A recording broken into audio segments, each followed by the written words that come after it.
Each diorama-filled room of the Sinchon Museum of United States Atrocities is dedicated to the jackals that infiltrated into all areas of life of the Korean people to suck blood out of the country.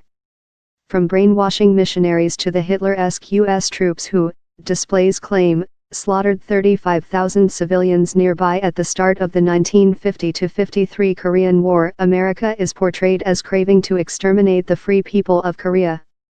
The massacres committed by the U.S. imperialist aggressors in Sinchon evidently showed that they are cannibals and homicides seeking pleasure in slaughter, Supreme Leader Kim Jong-un said during a visit in 2014, according to state news agency KCNA. On Tuesday, U.S. President Donald Trump did his bit for Sinchon's gate receipts and Kim's propaganda machine in general. Addressing the UN General Assembly in New York for the first time, Trump said, "If the U.S. is forced to defend itself or its allies, we will have no choice but to totally destroy North Korea." He added a snarking rebuke for the Supreme Leader, "Rocket Man is on a suicide mission." Kim Jong-un's efforts to develop a ballistic missile that can strike the continental U.S. shouldn't be a laughing matter for the U.S. Commander-in-Chief, though a sense of frustration seeps through his jibes. More worrying, however, is that Trump is playing into the hands of the Stalinist regime's victim complex by threatening its annihilation. Such rhetoric endorses the propaganda posters that pepper the isolated state, urging death to U.S. imperialists, and for its embattled 25 million populace to remain on a war footing, sacrificing freedoms to be a state of perpetual combat readiness. This is just a boon to North Korea, Professor Stephen Haggard, a Korea expert at the UC San Diego School of Global Policy, says of Trump's speech. Because you have a regime that has built its entire existence around the idea that the United States is out to destroy them, and the U.S. president is saying just that.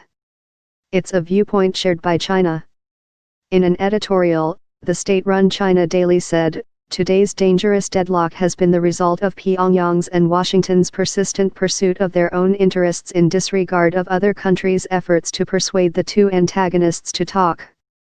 Trump's threat to totally destroy the DPRK if need be will, therefore, likely worsen the already volatile situation. There is also resistance within the Chinese leadership on ideological matters.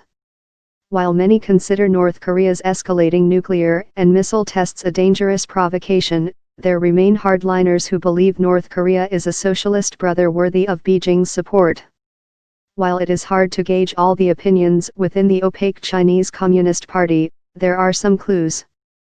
Josiah Jia, a postdoctoral researcher at Fudan University of Shanghai, recently published an ambitious survey titled, "The North Korean Nuclear Issue and the Perspectives of Chinese Scholars." In it she found a broad swath of opinions, from those that backed Washington, to those that supported Beijing's attempts to peacefully cajole Kim to relinquish his nuclear arsenal, to those that supported North Korea's right to have a nuclear deterrent. It is likely that China's governing officials fall into similar camps. Trump's rhetoric, however, bolsters the claims of those who say North Korea is the victim of American aggression.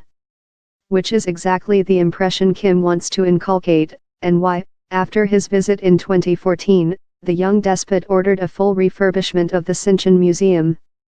A grand new exhibition hall was constructed with terrifying fresh exhibits, such as a display of an American soldier pulling the hair of a young Korean woman lashed to a tree, as another Yankee plunges a knife into her chest.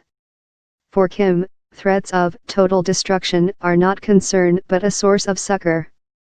Adds Haggard, there's a rally around the flag when you're under this type of assault. With reporting by Yang Saiki/Beijing.